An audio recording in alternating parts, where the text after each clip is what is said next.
Hi friends, welcome to my channel. இந்த வீடியோல terracotta pendant எப்படி செய்யலாம்னு பார்க்க போறோம். சோ அதுக்காக ஃப்ளாட்டான சர்ஃபேஸ்ல terracotta clay-வை நம்ம வந்து ஃப்ளாட் பண்ணிக்கிறோம்.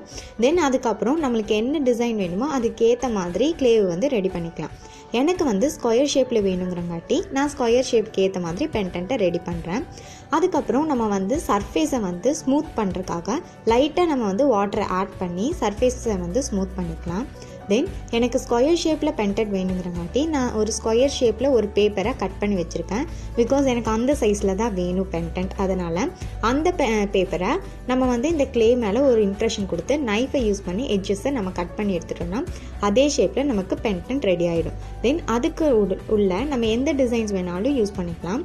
நான் சின்ன சின்ன ஸ்கொயர் பாக்ஸை யூஸ் பண்ணி ஒரு ஸ்கொயர் ஷேப் பெண்டன்ட்டாகவே ரெடி பண்ணுறேன். அதுக்கப்புறம் அதை வந்து 24 hours நம்ம ட்ரை பண்ணோம்னா நம்மளுக்கு வந்து ஒரு பெண்டன்ட் கிடைச்சிடும். தென் அதை பெயிண்ட் பண்ணோம்னா நம்மளுக்கு terracotta pendant ரெடி ஆகிடும்.